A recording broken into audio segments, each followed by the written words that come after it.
Olá, amigos do Quartel General, é um imenso prazer estar com todos vocês mais uma vez. Hoje nós vamos começar a falar sobre o trabalho nos estabelecimentos penais, na lei de execução penal. Nós temos lá o seguinte, que a jornada de trabalho desse preso, eu vou aqui fazer o trabalho de cameraman também, nós temos que o trabalho tem uma jornada.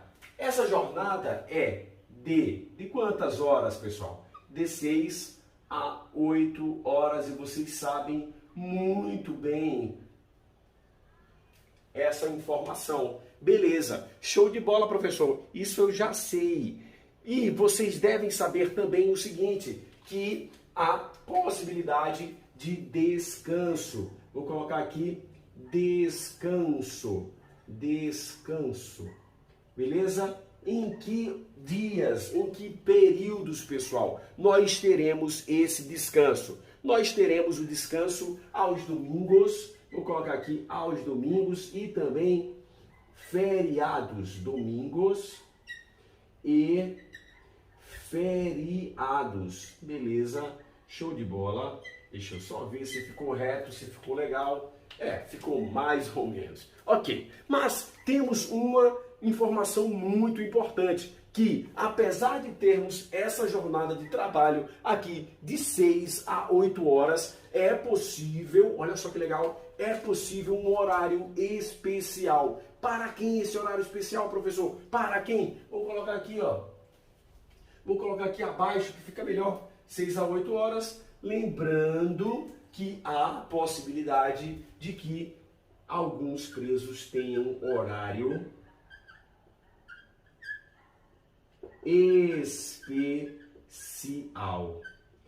especial, beleza? Especial. Mas que horário especial é esse, professor? Que horário especial é esse? Um horário especial para aqueles que tratam da manutenção e conservação dos estabelecimentos penais. Guarda essa palavra aqui, horário especial. Vou puxar duas setinhas aqui para ficar melhor, para ficar bonito, para ficar bacana. Vamos lá. Manutenção e conservação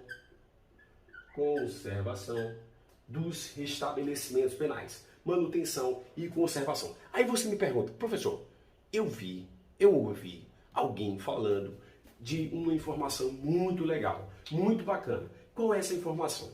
É a seguinte, o preso, se ele trabalhar 4 horas, professor, eu vi posicionamento do STF e posicionamento do STJ a respeito dessa situação. Eu vou falar sobre elas aqui, né? Foi uma dúvida que foi enviada para mim, uma pergunta. Eu vou responder pelo que eu sei e vou pesquisar ainda, porque pode ser que exista outra informação a mais, né? E não vou falar também de quando foi, porque tem julgado aqui de 2021 a respeito dessa situação. É a seguinte, a situação é a seguinte, nós temos a possibilidade de trabalho, olha só, sim, lembrando, voltando só um pouquinho, que esse trabalho tem a possibilidade de quê? De remissão. Como é que é a remissão, pessoal? 3 dias de trabalho, 1 dia de pena.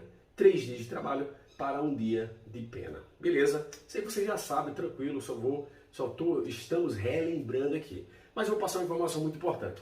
E se esse preso ele trabalhou no limite de 4 horas, 4 horas.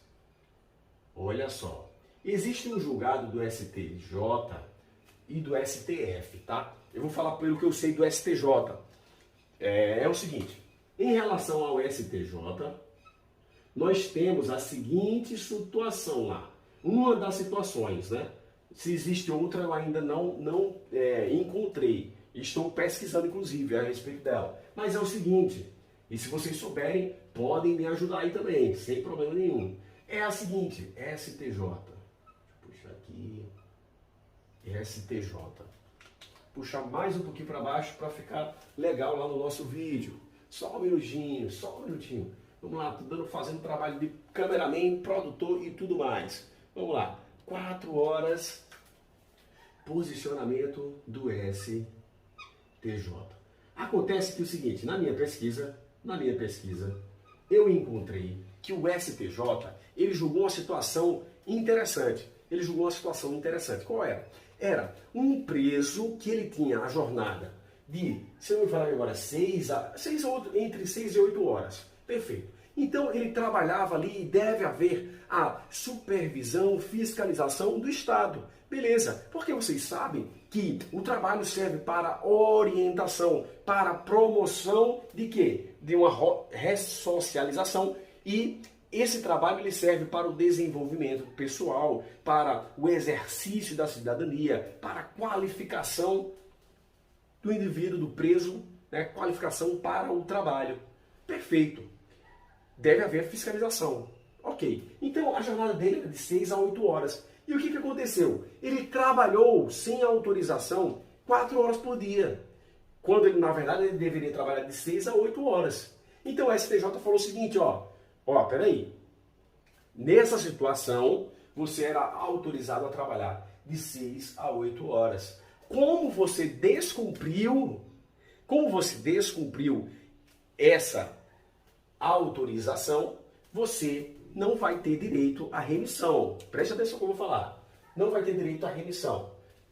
STJ. Vou colocar aqui uma letrinha roxa, azul.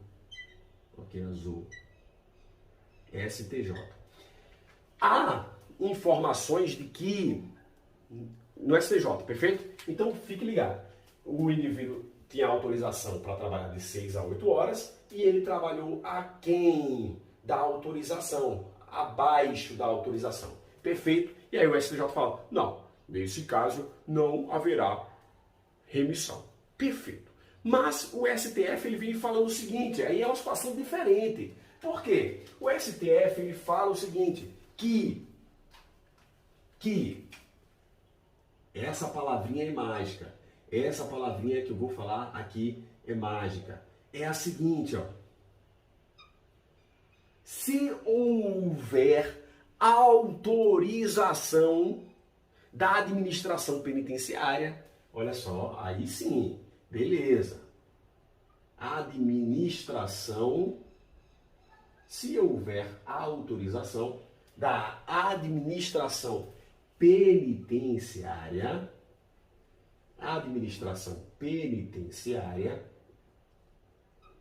esse indivíduo que trabalhou 4 horas, ele deve ter direito à remissão? Sim, deve ter direito. Por quê? Porque essa autorização abaixo do mínimo legal, vamos dizer, de 6 horas, a quem foi autorizada pelo próprio Estado.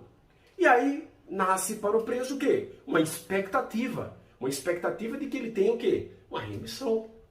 Poxa, não precisava trabalhar 6 horas, mas eu trabalhei. O Estado me autorizou a trabalhar. O diretor do estabelecimento me autorizou a trabalhar. Então, o STF entende que, nesse caso, nós temos a possibilidade de quê? De remissão. Veja que é diferente do que o STJ julgou. Não sei se o STJ tem esse mesmo posicionamento, de que a administração penitenciária, se autorizar, ele vai ter essa remissão também. Porque o caso que eu verifiquei do STJ é diferente. Perfeito? Ele tinha uma autorização de 6 a 8 horas e ele trabalhou a menos. Ponto final. Beleza? Nesse caso aqui não. Nesse caso é totalmente diferente. Inclusive eu vi no manual, né, de jurisprudências, eu verifiquei essa situação no STF. Perfeito? STJ realmente eu não encontrei. Procurei e não encontrei. Ok? Então temos, deixa eu só verificar se temos mais alguma informação. Ok? Não temos mais nenhuma informação. Não temos mais nenhuma informação. Para falar a verdade, temos a seguinte informação a respeito do STJ também. Vou lembrar mais um pouquinho do STJ. Nós temos o seguinte, o STJ, ele julgou que o indivíduo tinha de 6 a 8 horas, beleza, ele trabalhou a menos. Ele tinha a jornada normal de 6 a 8 horas, ok? Então ele não se enquadrava, para o STJ, ele tinha que se enquadrar em uma situação que é a seguinte situação: ele ter horário especial. Se ele tiver um horário especial de manutenção e conservação, aí sim, porque, por exemplo, ele está trabalhando lá, em serviços todos os dias da semana, ou de 6 a 8 horas ele está trabalhando, e aí no final de semana ele tem essa função de manutenção e conservação, e aí ele trabalhou 4 horas lá. Temos já um horário especial, é diferente de administração penitenciária autorizar e ele ter realmente, legalmente, esse horário especial. Então as duas possibilidades dele trabalhar aquém da jornada normal de trabalho é ele ter um horário especial ou ele ter autorização da administração penitenciária. Beleza? Então vou falar para vocês como falava antigamente, copia!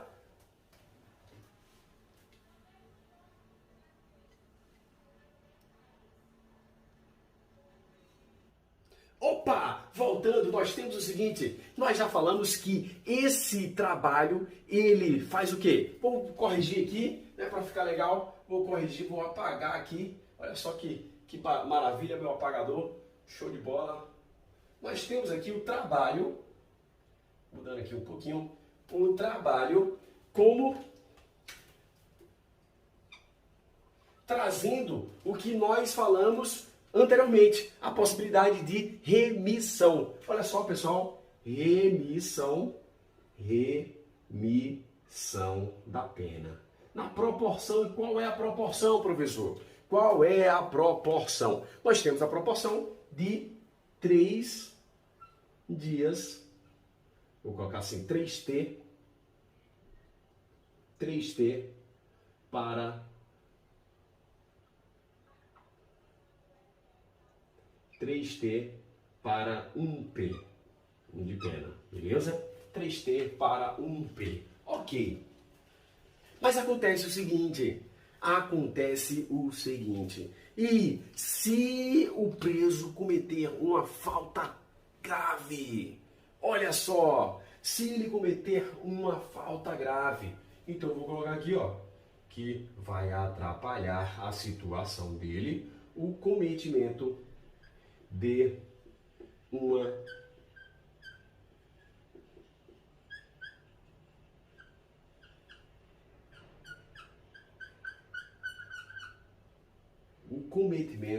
uma falta grave. E aí o que vai acontecer se o preso cometer uma falta grave? Vocês sabem que as faltas graves estão previstas na Lei de Execução Penal, estão previstas em um rol exemplificativo? Não, um rol taxativo, perfeito? Um rol taxativo de faltas graves. E, havendo o cometimento dessa falta grave, pessoal, nós temos aqui, ó, a perda de 1/3, vou colocar assim, ó, a perda de 1/3, vou colocar assim, 1/3 da remissão, tá? Para ficar mais... 1/3 dos dias remidos. 1/3 dos dias remidos, perfeito? Mas acontece o seguinte, agora que é a informação bacana para nós. Copia aí, copia, olha lá, copia. Temos o seguinte, que o STJ, aí você vai entender agora tudo que o STJ fala, porque se a gente lê de uma forma isolada, a gente não vai entender. Olha só, esse dispositivo aqui, esse artigo do Código de Processo Penal, esse artigo do Código de Processo Penal, não, da Lei de Execução Penal, esse artigo, ele tem uma aplicação retroativa. Peraí, professor, mas esse aqui na situação prejudicial ao preso, na situação prejudicial, beleza. Só que acontece o seguinte, pessoal, olha só que legal, tem um julgado do STJ que fala o seguinte, ó, vamos lá, vamos voltar aqui um pouco na linha do tempo, voltamos para a linha do tempo. Nós tínhamos anteriormente, deixa eu ver se está aparecendo, que a falta grave, ela fazia o quê? Ela prejudicava toda a totalidade da remissão.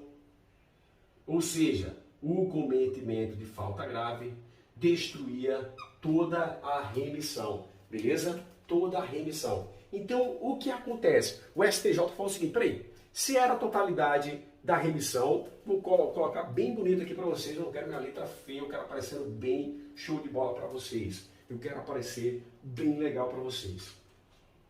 Nós temos aqui, ó, o seguinte, totalidade, repetindo aqui, e passem meus vídeos sempre na velocidade número 2, eu falo bem devagar, tá pessoal? Falo bem devagar, falo de forma repetida às vezes, mas se você já sabe, passe, acelere, sem problema nenhum, esse é o meu jeito. Espero que vocês gostem sempre, sempre, de verdade. Espero que vocês gostem aqui do quartel-general, tá aqui, ó. Isso aqui foi criado para vocês, para vocês.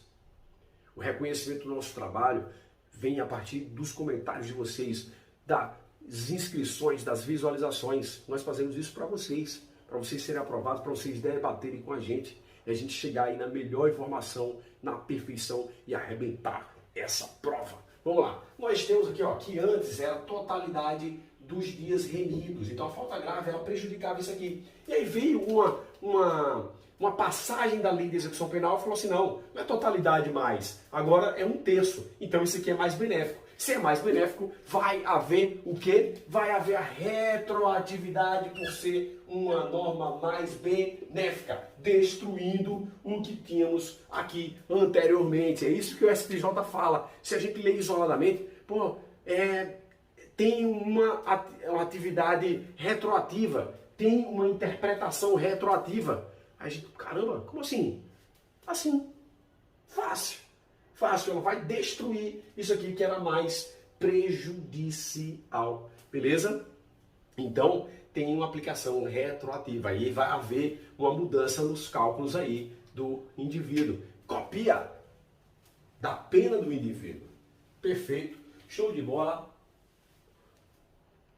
Nós temos uma informação muito interessante sobre um indivíduo, um julgado, falando sobre um indivíduo do semiaberto. Acontece o seguinte, houve a progressão de regime, você sabe muito bem, progressão de regime, regressão de regime, você sabe muito bem isso. Então, não vou falar sobre isso agora, vou falar posteriormente, tá?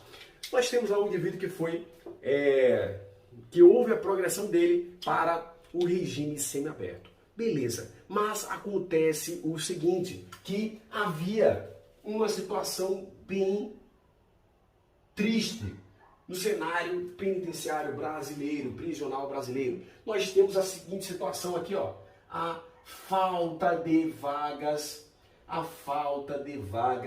em um determinado estabelecimento prisional. Falta de vagas. Temos outra informação também importante aqui, que também está relacionada aqui, falta de vagas ou também a precariedade dos estabelecimentos, né? Ou seja, o indivíduo veio para o regime semiaberto e havia falta de vagas aqui na colônia agrícola, industrial ou similar, né? Ou a precariedade do estabelecimento, perfeito? Não tinha condição alguma de custódia, de manter aquele preso em condições saudáveis. Nós devemos ter o preso em condições saudáveis, proporcionando as assistências material, jurídica, educacional, saúde, social, saúde e religiosa a esse preso e também manter aqueles padrões previstos lá, se não me falha a memória, no artigo 86 da Lei de Execução Penal, se não me falha a memória, corrija-me se eu estiver errado, né? Que fala sobre as condições de insalubridade do ambiente prisional, condição de condicionamento térmico, aeração, insolação, perfeito? E também a área mínima das celas, dos compartimentos, né? Individuais ou coletivos. E aí, temos essa seguinte situação, o indivíduo veio do regime semiaberto e havia falta de vagas, precariedade por algo que nós conhecemos aqui, por exemplo, aqui, superlotação dos estabelecimentos.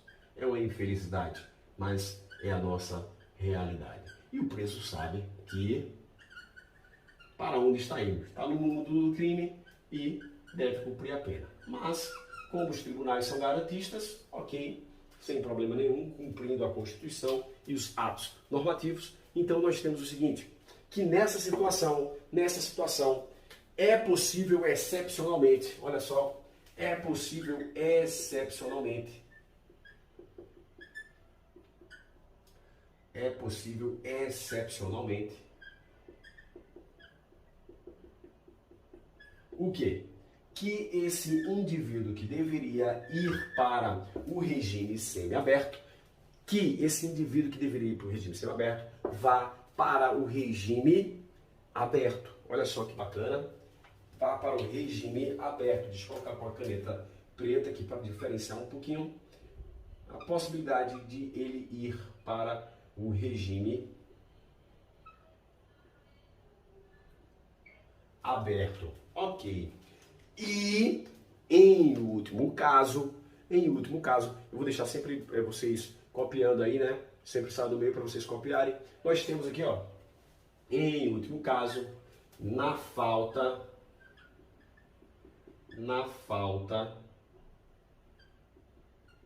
de quê? Da casa, vou colocar assim um Czinho, tá? Casa, vou até desenhar a casa, tá? Para ficar legal, para ficar bacana. Na casa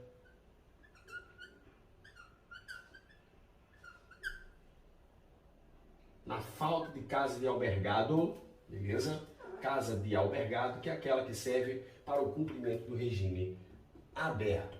Na falta, nós temos a possibilidade de proporcionar um regime, vou afastar aqui para vocês, regime domiciliar para esse preso, tá? Regime domiciliar.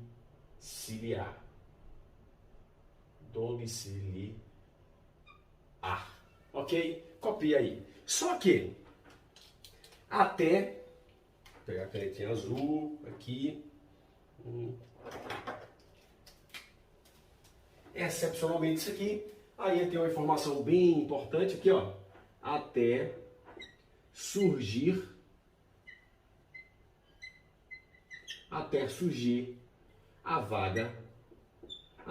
vaga no estabelecimento penal adequado. Até o surgimento da vaga. Beleza? Então o indivíduo deveria ir para o regime semiaberto, mas em virtude de falta de vagas por motivo de superlotação ou precariedade do estabelecimento, colônia agrícola, industrial ou similar, esse indivíduo excepcionalmente pode ser colocado em regime aberto ou, em último caso, em regime disciplinar, né? Na falta de casa de albergado. E aí, até, obviamente, o surgimento de vaga no estabelecimento adequado. Beleza? Copia aí, que eu vou falar sobre a súmula do STF e a súmula do STJ, perfeito? Vou falar sobre elas duas. O STF, pessoal, o STF, na súmula 56, vou colocar aqui para vocês essa súmula, vou colocar aqui para vocês, vou organizar aqui, bem bonito, bem bacana.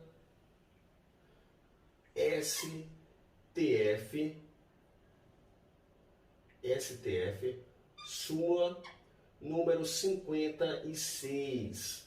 Súmula número 56. O que fala essa súmula 56, professor? O que fala essa súmula 56? A súmula 56 fala que, na falta de estabelecimento adequado, o indivíduo não poderá ser colocado em regime mais gravoso. Então, por exemplo, ele está no regime fechado, vai para o regime semiaberto e aí não tem vaga e ele fica no regime fechado. Isso que o STF fala. Então, é possível isso? Não é possível mantê-lo no regime mais gravoso. Perfeito. Só que acontece o seguinte, olha só que importante, não é uma súmula do STJ não, tá? Não é uma súmula do STJ não, é a jurisprudência do STJ. Que essa jurisprudência, ela, de forma interessante, do STJ, ela fala o seguinte,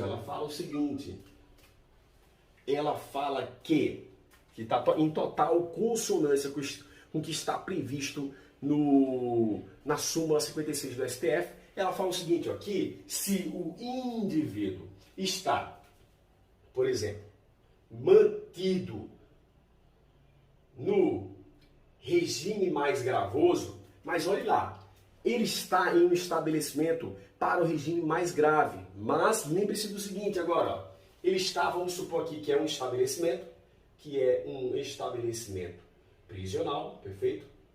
Estabelecimento penal, vou colocar assim.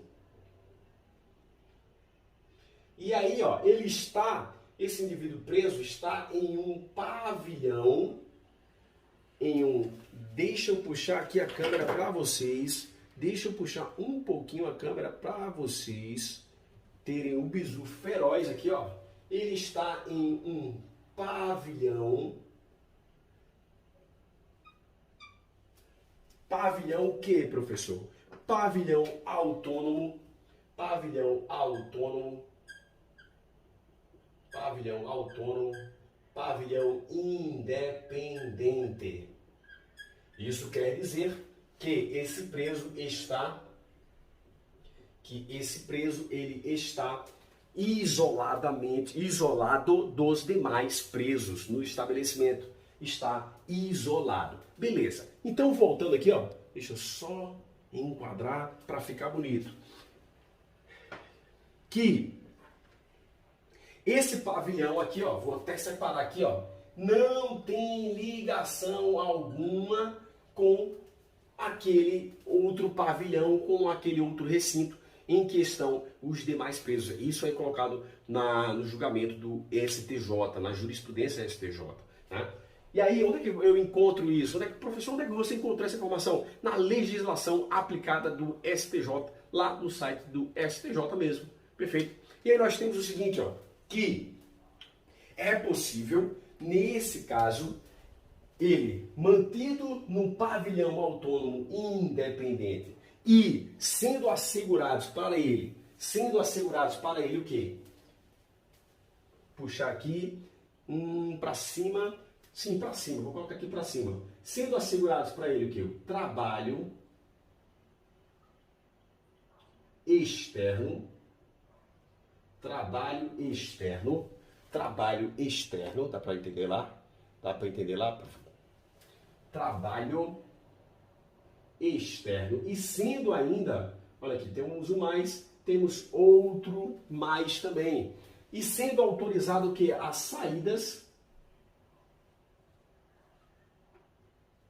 temporárias, respeitados, obviamente, os requisitos para que ela seja autorizada pela autoridade judiciária, perfeito? Então, se ele está em um pavilhão autônomo independente que não tem relação com o recinto em que os outros presos estão, se é autorizado o trabalho externo para ele, se são autorizadas saídas temporárias para ele, então o STJ fala que é possível e que esse posicionamento está em consonância com a súmula 56, ou seja, um indivíduo não está mantido em um regime mais gravoso, ele está em uma condição especial. E nesse caso, nós temos aqui que não há constrangimento algum a esse preso. Não há constrangimento algum para esse preso. Ok? Deixa eu puxar aqui só um pouquinho para enquadrar. Peço mil desculpas, estou sozinho aqui gravando, mas eu acho que ficou top aí para vocês. Muito bacana. Copiem todas essas informações que elas são muito importantes para você que prestará o concurso do DEPEN e para você que prestará o concurso para agentes penitenciários ou policiais penais dos estados. Perfeito? Copia!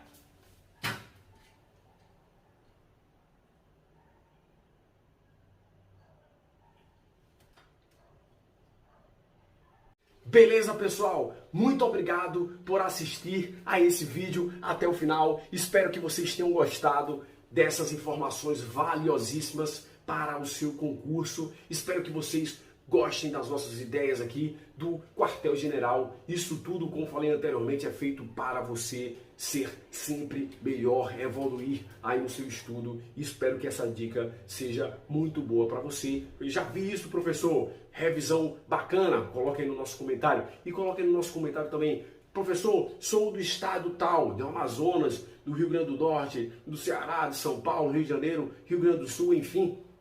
Manda lá seu comentário para eu saber até onde nosso Exército do Quartel-General, nossa Força Armada com lápis e em muitas informações, está atingindo qual é o tamanho do nosso exército, ok? Então, muito obrigado a todos pela participação, muito obrigado de coração por estar comigo, por estarmos juntos sempre, ok? Até o dia da prova, até o dia da posse, exercício e muito mais depois até o final, ok? Até lá.